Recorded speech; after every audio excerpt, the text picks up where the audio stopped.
आज आम पंचम श्रेणी साहित्य कुसुम बहिर षष्ठ अध्याय मानियार मैडम क्यूरी गद्यर क्वेश्चन गुड़िक आलोचना करवा। एक नंबरटी देइछि आस कथबार्ता हेबा। एक नंबर क नंबरटी देइछि रातिरे घंटारे चिकचिक करुथुवा पदार्थटी दिन बेले किपरि देखा जाए। आंसर रातिरे घंटारे चिकचिक करुथुवा पदार्थटी दिन बेले ईषत सबुज देखा जाए। ख नंबरटी देइछि रेडियम गोटिए की प्रकार पदार्थ। आंसर रेडियम गोटिए धातव पदार्थ।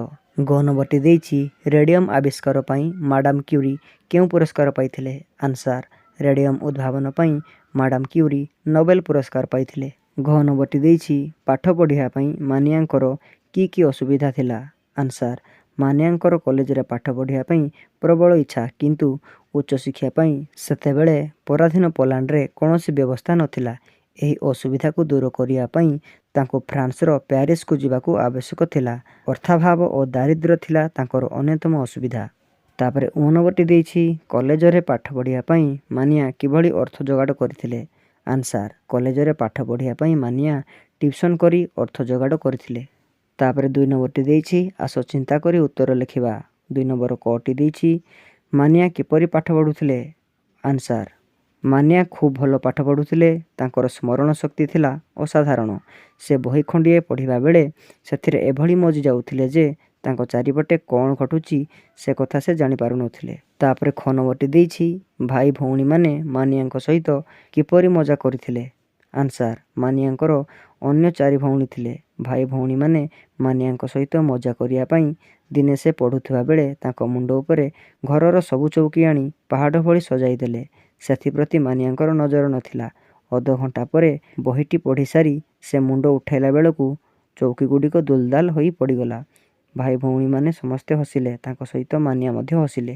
तापरे ग नंबरटी देइछि विश्वविद्यालय रे पढ़िबा बेले मानियांकर कौन सबु असुविधा हेउथिला। आंसर मानियांकर पढ़िया पई प्रबल आग्रह थिबारु से ट्यूशन करी संचय करिथिबा किछि धन देई विश्वविद्यालय रे विज्ञान विभाग रे नाम लेखाइले।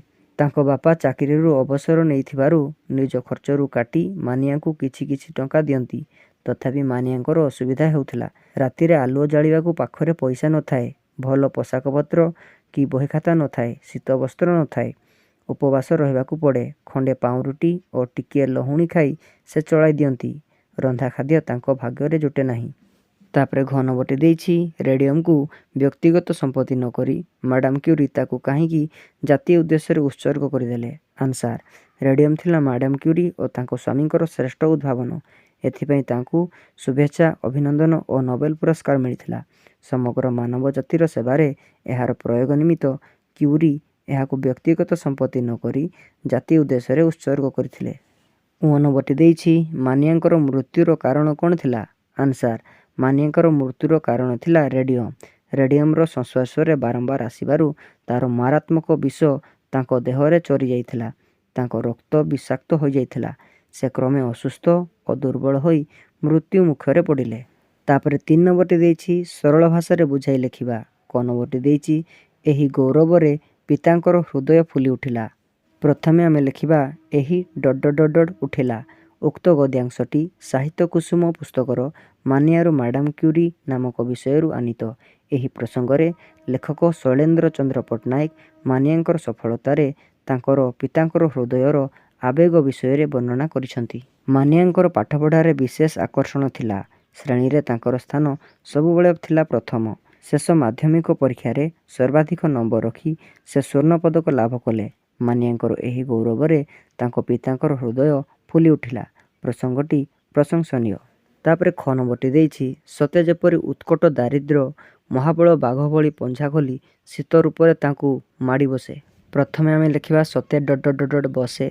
उक्त गद्यांशटी साहित्य कुसुम पुस्तकर मानियार मैडम क्यूरी नामक विषयरू आनीत। एही प्रसंगरे लेखक शैलेन्द्र चंद्र पट्टनायक मानियांकर शिक्षालाभ समयर दारिद्र्य विषय सूचना देइछंती। मानिया प्यारिस रे अति कष्टरे शिक्षालाभ करुथिले। प्यारिस रे शीत दिने प्रबल थंडा। देह हाथ अवश हो जाए। निज पाखरे समस्त लुगापटाकू देहरे घोड़ाई होई शोइले मध्य शीत दाउरू रक्षा मिले नहीं। शेषरे से काठर चौकीटाकू टाणी आनी निज उपरे लदी दियंती। सते जेपरि उत्कट दारिद्र्य महाबल बाघ भली पंछा खोली शीत रूपे तांकू माड़ी बसे। प्रसंगटी वास्तव अटे। तापरे ग नंबरटी देइछि ବିଜ୍ଞାନ ଥିଲା ତାଙ୍କର ପ୍ରାଣ, ଗବେଷଣା ଥିଲା ତାଙ୍କର ଲକ୍ଷ୍ୟ ଓ ଅଧିକରୁ ଅଧିକ ଜ୍ଞାନ ଆହରଣ ଥିଲା ଜୀବନର ବ୍ରତ। ପ୍ରଥମେ ଆମେ ଲେଖିବା ବିଜ୍ଞାନ ବ୍ରତ। ଉକ୍ତ ଗଦ୍ୟାଂଶଟି ସାହିତ୍ୟ କୁସୁମ ପୁସ୍ତକର ମାନିଆରୁ ମାଡାମ କ୍ୟୁରି ନାମକ ବିଷୟରୁ ଆନିତ। ଏହି ପ୍ରସଙ୍ଗରେ ଲେଖକ ଶୈଳେନ୍ଦ୍ର ଚନ୍ଦ୍ର ପଟ୍ଟନାୟକ ମାନିଆଙ୍କର ଶିକ୍ଷା ଓ ଗବେଷଣା ପ୍ରତି ଥିବା ଆଗ୍ରହ ବିଷୟରେ ବର୍ଣ୍ଣନା କରିଛନ୍ତି। ଶିକ୍ଷା ଲାଭ ସମୟରେ ଅଭାବ ଓ ଦାରିଦ୍ର୍ୟ ସହିତ ଲଢ଼ି ଲଢ଼ି ମାନିଆ ଶେଷରେ ବିଜୟ ମଣ୍ଡିତା ହେଲେ। ସର୍ବନ ବିଶ୍ୱବିଦ୍ୟାଳୟରୁ ସେ ପଦାର୍ଥ ବିଜ୍ଞାନରେ ପ୍ରଥମ ଶ୍ରେଣୀରେ ପ୍ରଥମ ହୋଇ MSc ପାସ୍ କଲେ। ସେ ଏହାପରେ ଗବେଷଣା କାର୍ଯ୍ୟରେ ମନୋନିବେଶ କଲେ। ବିଜ୍ଞାନ ଥିଲା ତାଙ୍କର ପ୍ରାଣ, ଗବେଷଣା ଥିଲା ତାଙ୍କର ଲକ୍ଷ୍ୟ ଓ ଅଧିକରୁ ଅଧିକ ଜ୍ଞାନ ଆହରଣ ଥିଲା ତାଙ୍କ ଜୀବନର ବ୍ରତ। ପ୍ରସଙ୍ଗଟି ଯଥାର୍ଥ ଅଟେ। ତାପରେ ଘ ନମ୍ବରଟି ଦେଇଛି ଦୀପଟିଏ ପରି ସେ ଜଳି ଜଳି ଜଳିଗଲେ ଅଥଚ ଜଗତକୁ ଦେଇଗଲେ ଏକ ଅଲିଭା ଆଲୋକ। ପ୍ରଥମେ ଆମେ ଲେଖିବା ଦୀପଟିଏ ଅଲିଭା ଆଲୋକ। ଉକ୍ତ ଗଦ୍ୟାଂଶଟି ପଠିତ ପାଠ୍ୟପୁସ୍ତକର ମାନିଆରୁ ମାଡାମ କ୍ୟୁରି ବିଷୟରୁ ଆସିଅଛି। ଏଠାରେ ଲେଖକ ଶୈଳେନ୍ଦ୍ର ଚନ୍ଦ୍ର ପଟ୍ଟନାୟକ ମାଡାମ କ୍ୟୁରିଙ୍କର ଜୀବନ ଓ ଜଗତକୁ ତାଙ୍କର ଦାନ ସମ୍ବନ୍ଧରେ କହିଛନ୍ତି। ମାଡାମ କ୍ୟୁରି ବାଲ୍ୟକାଳରୁ ଥିଲେ ଜଣେ ସାଧିକା। ସାରା ଜୀବନଟାକୁ ସେ ସାଧନାରେ ଅତିବାହିତ କରିଥିଲେ। ବାଲ୍ୟକାଳଠାରୁ ପାଠପଢ଼ାରେ ସାଧନା କରିଥିଲେ ଓ ବିବାହ ପରେ ଗବେଷଣା ମଧ୍ୟରେ ନିଜକୁ ସମ୍ପୂର୍ଣ୍ଣ ଭାବେ ସମର୍ପଣ କରିଦେଇଥିଲେ।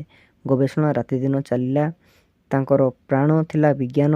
ସାଧନାର ଫଳ ସ୍ୱରୂପରେ ସେ ରେଡ଼ିୟମ୍ ଉଦ୍ଭାବନ କରିଥିଲେ। ରେଡ଼ିୟମ୍ ଆଜି ପୃଥିବୀର କୋଟି କୋଟି ଲୋକଙ୍କୁ ମରଣ ମୁହଁରୁ ରକ୍ଷା କରୁଛି। ମାନବ ସମାଜର କଲ୍ୟାଣ ପାଇଁ ସେ ନିଜକୁ ଉତ୍ସର୍ଗ କରିଥିଲେ। ବାରମ୍ବାର ରେଡ଼ିୟମ୍ ସଂସ୍ପର୍ଶରେ ଆସିବାରୁ ତାର ମାରାତ୍ମକ ବିଷ ତାଙ୍କ ଦେହରେ ଚରିଗଲା। ସେ ରୋଗାକ୍ରାନ୍ତ ହେଲେ। ଦୀପ ଜଳେ ଆଲୁଅ ଦାନ କରି ଅନ୍ଧାର ଦୂର କରିଦିଏ। ଶେଷରେ ନିଜେ ଜଳି ପାଉଁଶ ହେଲା ପରି ମାଡାମ କ୍ୟୁରି ଜଳି ଜଳି ଦୁନିଆକୁ ଆଲୋକ ଦେଇଗଲେ। ପ୍ରସଙ୍ଗଟି ଯଥାର୍ଥ ଅଟେ। ତାପରେ 4 ନମ୍ବରଟି ଦେଇଛି ମାଡାମ କ୍ୟୁରିଙ୍କ ଜୀବନର କିଛି ବିଶିଷ୍ଟ ଘଟଣା ତଳେ ଦିଆଯାଇଥିବା ସମୟ ଗୁଡ଼ିକରେ ଘଟିଛି। ସେଗୁଡ଼ିକ ମନେ ପକାଇ ଲେଖିବା। 1903 ମସିହା ମାଡାମ କ୍ୟୁରି ନୋବେଲ ପୁରସ୍କାର ପାଇଥିଲେ। 1867 ମସିହା ନଭେମ୍ବର 7 ତାରିଖ ମାଡାମ କ୍ୟୁରି ଜନ୍ମଗ୍ରହଣ କରିଥିଲେ। 1934 ମସିହା ଜୁଲାଇ 3 ତାରିଖ ମାଡାମ କ୍ୟୁରି ମୃତ୍ୟୁଲାଭ କରିଥିଲେ। ତାପରେ 5 ନମ୍ବରଟି ଦେଇଛି ତଳେ ଦିଆଯାଇଥିବା ଅନୁଚ୍ଛେଦଟି ପଢ଼ି ଦରକାର ସ୍ଥାନରେ ଉପଯୁକ୍ତ ବିରାମ ଚିହ୍ନ ଦେବା। ଏଠାରେ ମୁଁ ବିରାମ ଚିହ୍ନ ଦେଇ ଲେଖିଦେଇଛି। ତାପରେ 6 ନମ୍ବରଟି ଦେଇଛି ତାଙ୍କ ହାତରେ କି କୁହୁକ ଥିଲା କେଜାଣି ସେ ଯାହାକୁ ଛୁଇଁ ଦେଉଥିଲେ ତାହା ସୁନା ପାଲଟି ଯାଉଥିଲା। ଏହି ବାକ୍ୟଟି ପଢ଼ି ତଳେ ଦିଆଯାଇଥିବା ପ୍ରଶ୍ନର ଉତ୍ତର ଲେଖିବା। କ ନମ୍ବରଟି ଦେଇଛି କୁହୁକ କ'ଣ? ଆନ୍ସାର କୁହୁକ ହେଉଛି ଇନ୍ଦ୍ରଜାଲ ବା ମାୟାଜାଲ। ଖ ନମ୍ବରଟି ଦେଇଛି କୁହୁକ ବିଦ୍ୟା ବଳରେ କ'ଣ କ'ଣ କରିହୁଏ? ଆନ୍ସାର କୁହୁକ ବିଦ୍ୟା ବଳରେ ଅଦ୍ଭୁତ କାମ ସବୁ କରିହୁଏ। ଗଛକୁ ଉଡ଼େଇ ହୁଏ, ନିଆଁକୁ ଖାଇ ହୁଏ, ମଣିଷକୁ କାଟି ଖଣ୍ଡ ଖଣ୍ଡ କରିହୁଏ, ପୁଣି ଯୋଡ଼ି ଦେଇ ବଞ୍ଚାଇ ହୁଏ। ତାପରେ ଗ ନମ୍ବରଟି ଦେଇଛି କୁହୁକ ଖେଳ ଚାଲିଥିବା ବେଳେ ଆମକୁ ଦେଖିବାକୁ କାହିଁକି ଭଲ ଲାଗେ? ଆନ୍ସାର କୁହୁକ ଖେଳ ଚାଲିଥିବା ବେଳେ ଅନେକ ଆଶ୍ଚର୍ଯ୍ୟ ଘଟଣା ଦେଖିବାକୁ ମିଳୁଥିବାରୁ ଆମକୁ ଭଲ ଲାଗେ। ତାପରେ ଘ ନମ୍ବରଟି ଦେଇଛି ଲୋକେ ସୁନାକୁ ଅନ୍ୟ ଧାତୁଠାରୁ କାହିଁକି ଅଧିକ ଭଲ ପାଆନ୍ତି?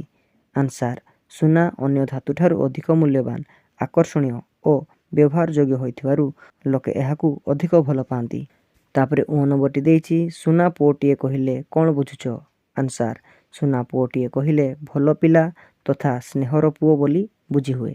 ତାପରେ 6 ନମ୍ବରଟି କହିଛି କାହା ହାତରେ ଏ କୁହୁକ ଶକ୍ତି ଥିଲା ବୋଲି କୁହାଯାଇଛି? ଆନ୍ସାର ମାଡାମ କ୍ୟୁରିଙ୍କ ହାତରେ ଏ କୁହୁକ ଶକ୍ତି ଥିଲା ବୋଲି କୁହାଯାଇଛି। ତାପରେ 7 ନମ୍ବରଟି ଦେଇଛି ତଳେ କ ସ୍ତମ୍ଭରେ କିଛି ଶବ୍ଦ ଓ ଖ ସ୍ତମ୍ଭରେ ଏହାର ଅର୍ଥ ଦିଆଯାଇଛି। ଉପଯୁକ୍ତ ଶବ୍ଦ ଓ ଅର୍ଥକୁ ଗାରଟାଣି ଯୋଡ଼ିବା। ଆବିଷ୍କାର ହେବ ଯାହା ଆଗରୁ ଅଛି କିନ୍ତୁ କେହି ଜାଣିନାହାନ୍ତି ତାକୁ ପରିଚୟ କରାଇବା। ତାପରେ ଗବେଷଣା ହେବ ଗଭୀର ଅଧ୍ୟୟନ ଓ ଅନୁସନ୍ଧାନ। ଉଦ୍ଭାବନ ହେବ ବୁଦ୍ଧି ଖଟାଇ ନୂଆ କରି କୌଣସି ପଦାର୍ଥ ବାହାର କରିବା। ସାଧନା ହେବ ଲକ୍ଷ୍ୟ ହାସଲ ପାଇଁ ଏକ ନିଷ୍ଠ କାର୍ଯ୍ୟ। ତାପରେ 8 ନମ୍ବରଟି ଦେଇଛି ଯେପରି ମା ଶବ୍ଦର ବିପରୀତ ଲିଙ୍ଗ ବାପା ସେପରି ତଳେ ଦିଆଯାଇଥିବା ଶବ୍ଦଗୁଡ଼ିକର ବିପରୀତ ଲିଙ୍ଗ ଲେଖିବା।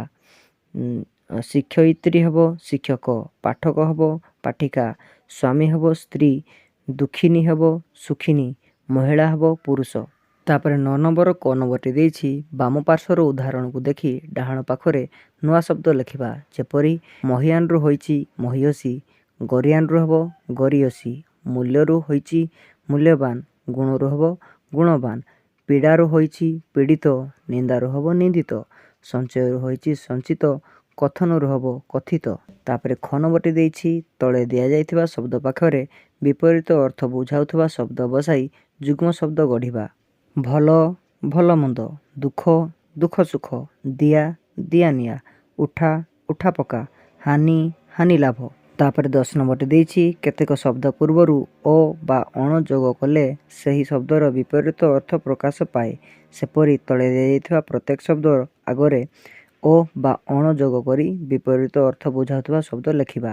ସାଧାରଣ ହେବ ଅସାଧାରଣ, ବାହୁଡ଼ା ଅଣବାହୁଡ଼ା, ବିଭକ୍ତ ଅବିଭକ୍ତ, ବିରାମ ଅବିରାମ, ହଳଦିଆ ଅଣହଳଦିଆ, ବିଶ୍ୱାସ ଅବିଶ୍ୱାସ, ବିରତ ଅବିରତ, ବିଳମ୍ବ ଅବିଳମ୍ବ, ଓସାରିଆ ଅଣଓସାରିଆ, ଲେଉଟା ଅଣଲେଉଟା। ଯଦି ଭିଡ଼ିଓଟି ଭଲ ଲାଗିଛି ତେବେ ମୋ ଚ୍ୟାନେଲକୁ ସବସ୍କ୍ରାଇବ୍ କରନ୍ତୁ। Thank you for watching.